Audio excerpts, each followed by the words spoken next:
नमस्कार विद्यार्थी मित्रांनो, तुमचे माझ्या गणित गप्पा या यूट्यूब चॅनलमध्ये स्वागत आहे. आज मी तुमच्यासाठी घेऊन आली आहे 4th स्टँडर्डचे मॅथ्स ऑलिम्पियाड 2024 क्वेश्चन पेपरचे सोल्युशन. या व्हिडिओमध्ये आपण प्रत्येक क्वेश्चन सोप्या पद्धतीने समजून घेणार आहोत आणि मजेशीर पद्धतीने सोडवणार आहोत. या व्हिडिओमध्ये मी क्वेश्चनचे सोल्युशन करण्याच्या काही इझी ट्रिक्स सांगितल्या आहेत.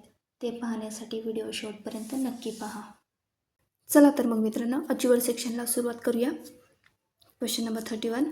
Match the following and select the correct option. या ठिकाणी आपल्याला 2 कॉलम्स दिले आहेत आणि त्यांना आपल्याला करेक्ट मॅच करायचं आहे. ओके, पी स्टेटमेंट दिलेलं आहे. If x plus 11/20 is equal to 19/20 then x is equal to what. एक्सची व्हॅल्यू फाइंड आउट करायची आहे. या ठिकाणी काय दिलं आहे, 11/20 दिलेला आहे. ओके, हा 11/20 फ्रॅक्शन हा या ठिकाणी काय आहे, प्लस.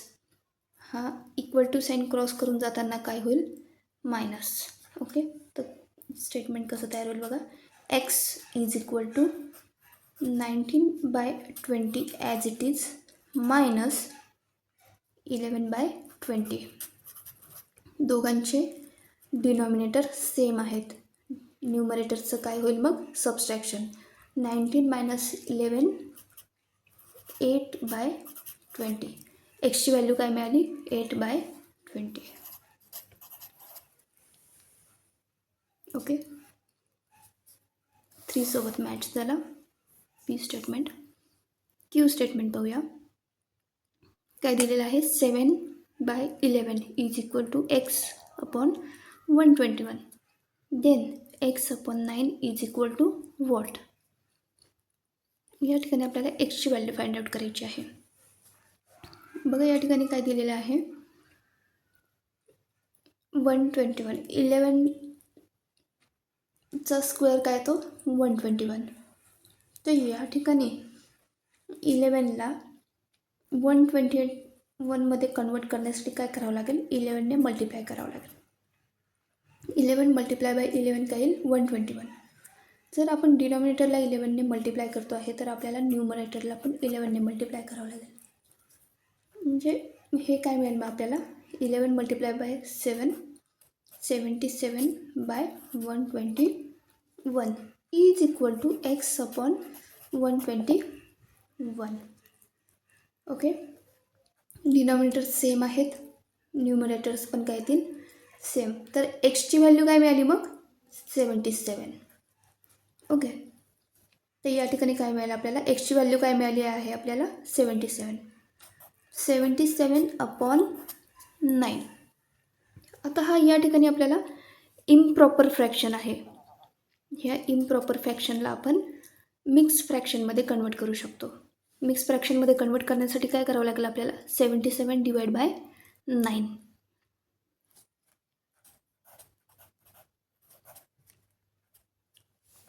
9 × 9 = 81 होतं, नाही 9 × 8 = 72. 77 - 72 काय येईल, 5. कॉशियंट काय आला, 8. कॉशियंट हा काय असतो आपला, होल नंबर. रिमाइंडर काय असतो, न्यूमरेटर. आणि डिनॉमिनेटर ॲज इट इज. तर 77/9 याचा मिक्स फ्रॅक्शन काय मिळाला, 5/9 आहे का, येस. पहिलं जो ऑप्शन आहे तो याच्याशी क्यू या स्टेटमेंटसोबत मॅच होतो आहे. उरलेल्या आर सोबत सेकंड स्टेटमेंट मॅच होणार आहे. ओके, बघा ऑप्शनमध्ये असे आन्सर्स आहेत का, पी मीन्स 3, क्यू मीन्स 1 आणि R means 2. 3 1 2 3 1 3 1 2 option B. Okay, या ठिकाणी आन्सर घेईल, correct answer option B is a correct option येईल. नेक्स्ट क्वेश्चन पाहूया. Question number 32. Read the given statement carefully and state T for true and F for false. पहिलं statement दिलेलं आहे, the value of DCCC XIX is 819. Okay, बघा, D means 500, C means 100, 3 times C आहेत म्हणजे किती झाले हे 500 प्लस 300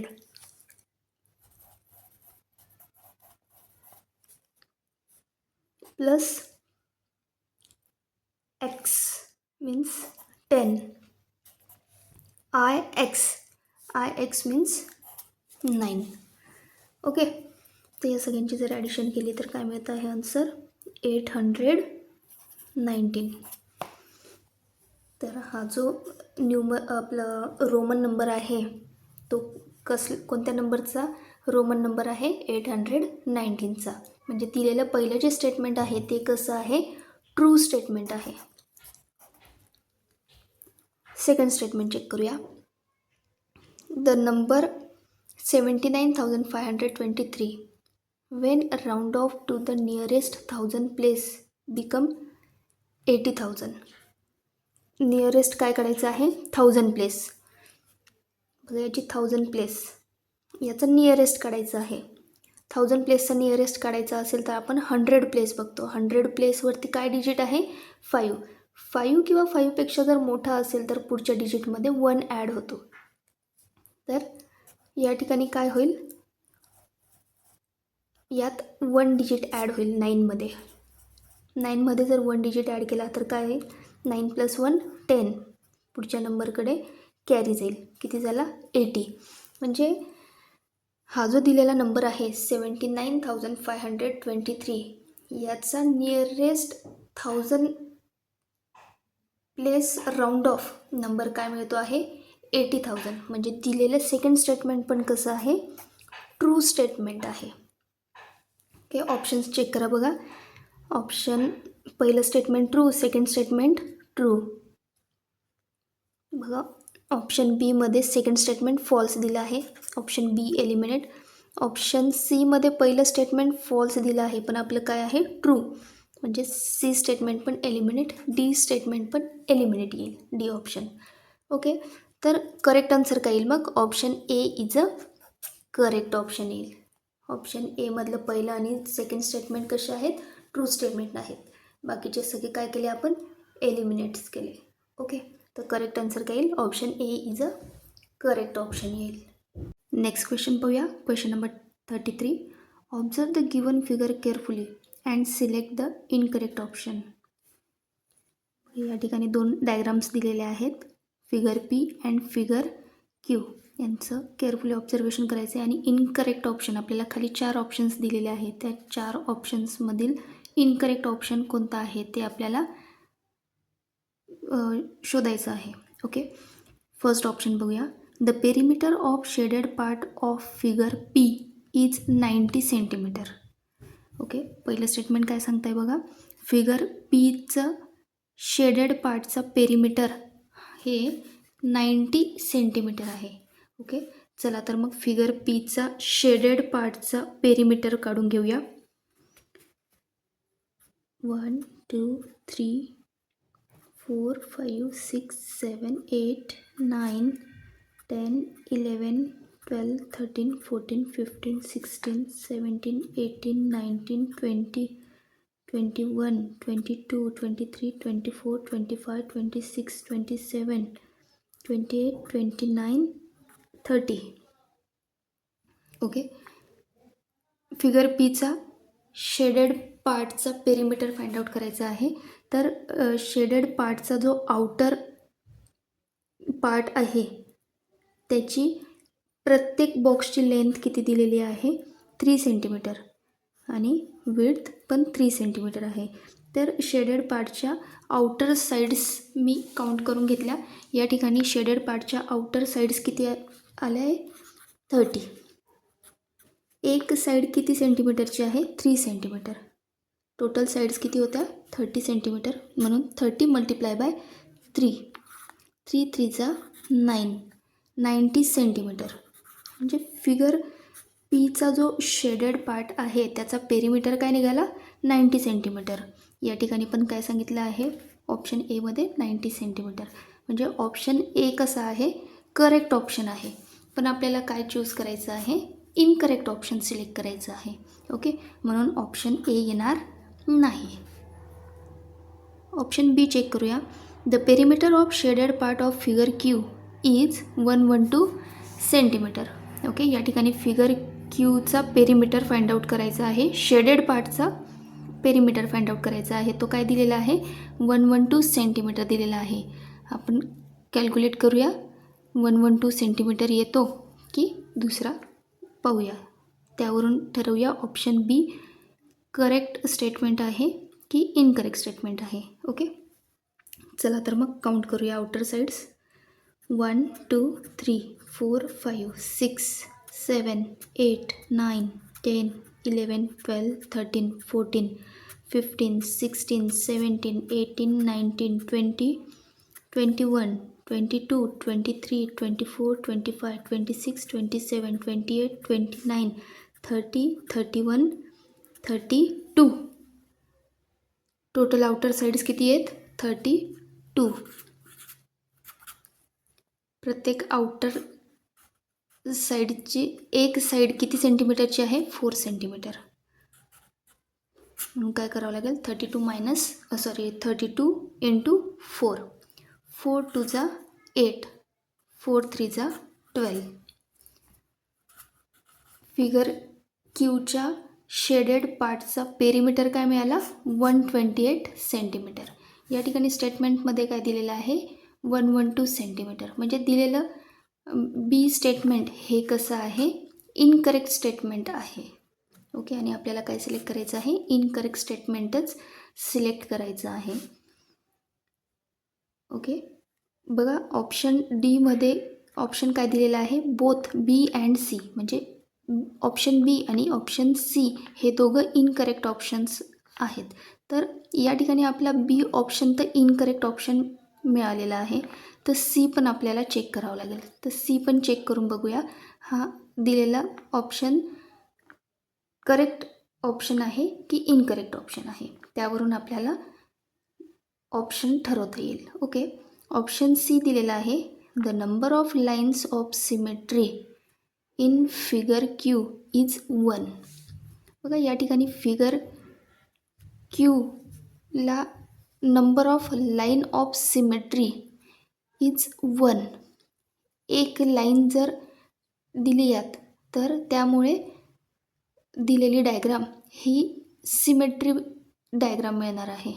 चला तर मग चेक करूया, फिगर क्यूमध्ये कुठली लाईन, एक लाईन दिल्यावरती डायग्राम आपल्याला सिमेट्री मिळते का. बघा मी सगळ्यात अगोदर हॉरिझॉन्टल लाईन देते.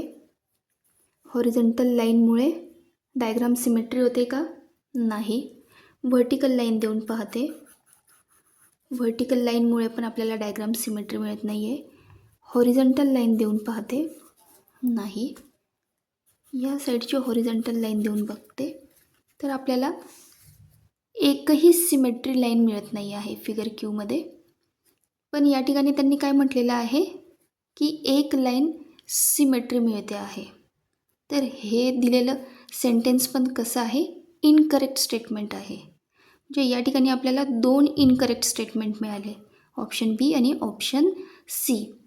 तर या ठिकाणी आन्सर काय येईल मग, करेक्ट ऑप्शन काय येईल आपला, ऑप्शन डीमध्ये जो ऑप्शन दिलेला आहे, बोथ बी अँड सी, हे दोघं ऑप्शन्स कसे आहे, इनकरेक्ट ऑप्शन आहे.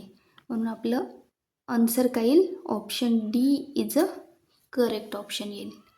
ओके, नेक्स्ट क्वेश्चन पाहूया. Question number 34. 3 group of people went for dinner in a restaurant. The bill of their dinner are as shown below. Okay, बघा या ठिकाणी group of peoples went for dinner in a restaurant. 3 groups दिलेले आहेत आणि त्यांचं रेस्टॉरंटमध्ये डिनरचं bill दिलेलं आहे. या ठिकाणी ग्रुप एम, ग्रुप एन आणि ग्रुप ओ. तर आपल्याला क्वेश्चन काय विचारला आहे बघा, how much more money was spend by group M and O together than by group N.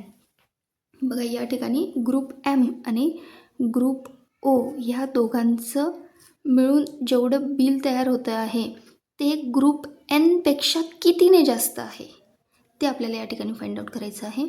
तर सगळ्यात अगोदर आपण सगळ्या ग्रुप्सचं बिल काढून घेऊया. या ठिकाणीच ॲडिशन करते मी.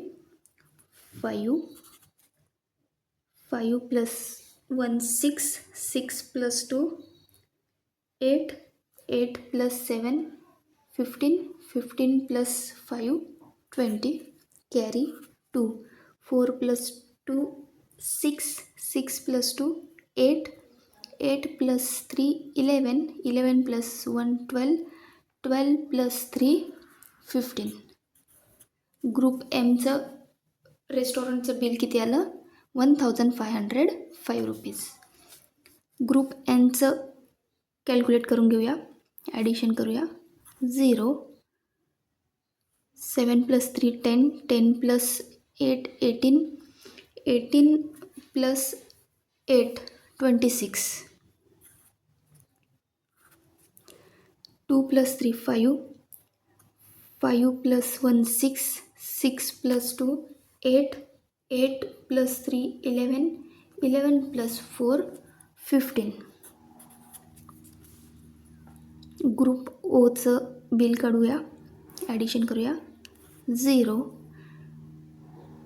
9 प्लस 9 18, 18 प्लस 5 23, 23 प्लस 5 28, 28 प्लस 7 35,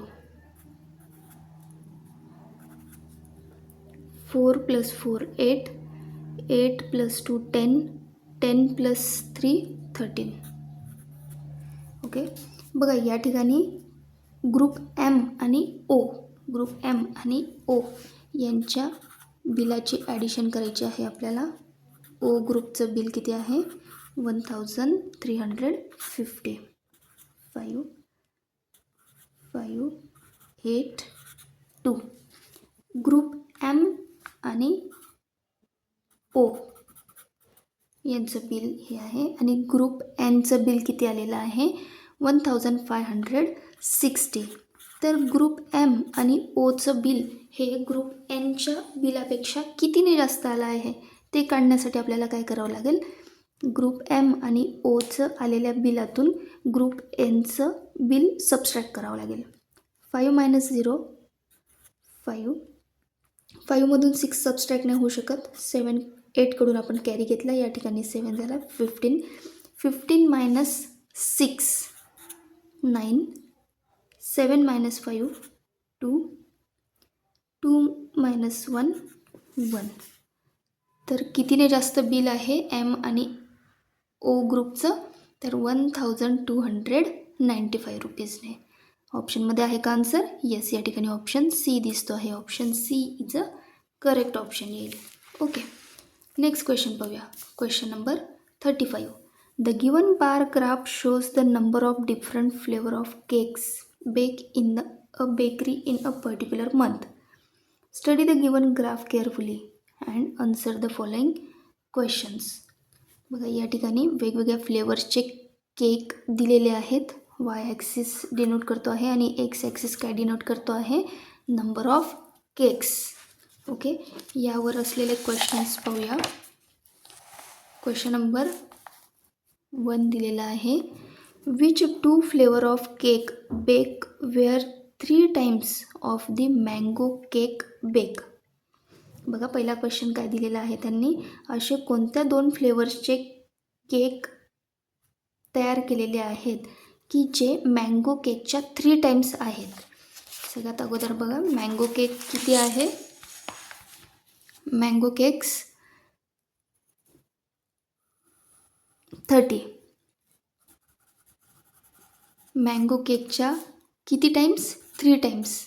म्हणून काय करावं लागेल? 3 × 30. मँगो केक्स किती येईल? 90. तर असे कोणते 2 केकचे फ्लेवर्स आहेत की ज्यांची ॲडिशन 90 येईल? तर vanilla and strawberry. Strawberry cakes किती आहेत? 50 आणि व्हॅनिला केक्स किती आहेत 40. टोटल काय झाली यांची 90. तर या ठिकाणी काय येईल मग answer strawberry and vanilla. Okay, बघा ऑप्शनमध्ये चेक करूया ऑप्शन आहे का strawberry and vanilla. Yes, option C मध्ये आन्सर दिसतं आहे. पहिल्या स्टेटमेंटचा आन्सर आहे vanilla and strawberry. Second statement check करूया. If the shopkeeper gave a toy of 50 rupees as gift with every cake sold, then how much total amount did he spend on gift by selling all chocolate and butterscotch flavor cakes? बघा या ठिकाणी क्वेश्चनचा meaning काय आहे. If the shopkeeper gave a toy of 15 rupees as gift with every cake sold. जर shopkeeper हा प्रत्येक cake sale केल्यानंतरून प्रत्येक एक केक सेल केल्यानंतरून 15 रुपीजचा टॉईज गिफ्ट करतो आहे. Then how much total amount did he spend on gifts by selling all chocolate and butterscotch flavour cakes. तर त्या शॉपकीपरला all chocolates and butterscotch flavour cakes sale केल्यावरती किती रुपयाचे गिफ्ट द्यावे लागतील, ती अमाऊंट किती असेल. तर बघा चॉकलेट केक्स किती आहेत, चॉकलेट केक्स आहेत 55 आणि बटरस्कॉच केक आहेत 45. तर टोटल केक्स किती झाले 5 + 5 10 कॅरी 1 5 + 5 10 100 केक्स झाले. आणि प्रत्येक एक केक सेल केल्यानंतरून किती रुपीजचा टॉईज गिफ्ट करता येते तर 15 रुपीजचा. तर 100 केक्स सेल केल्यानंतरून 15 रुपीजचे टॉईज त्यांना गिफ्ट करायचे आहेत. तर अमाऊंट किती होईल, किती रुपीजचे गिफ्ट्स त्यांना द्यावे लागतील 1500 रुपीजचे गिफ्ट्स त्यांना सेल करावे लागतील. ओके, बघा ऑप्शन आहे का 1500. ऑप्शन बी आणि सीमध्ये ऑप्शन दिसतो आहे, पण आपल्या पहिल्या स्टेटमेंटचा आन्सर काय आलेला आहे vanilla and strawberry cake flavours. Okay, तर या ठिकाणी करेक्ट आन्सर काय येईल मग आपलं option C is a correct option येईल. Thanks for watching video. Video आवडल्यास व्हिडिओला लाईक करा. And all the best my little star. तुम्ही सगळे खूप हुशार आहात. तुम्ही सगळ्यांनी खूप प्रॅक्टिस केली असेलच. मग एक्झाममध्ये प्रॉब्लेम आला तर घाबरून जायचं नाही. मी आतापर्यंत सांगितलेल्या सगळ्या इझी ट्रिक्स वापरायच्या आणि स्मार्टली वर्क करून आन्सर काढायचं. एक्झाम झाल्यानंतर एक्झाम कशी गेली हे सांगायला मला विसरू नका. And again wish you all the best my lovely kids.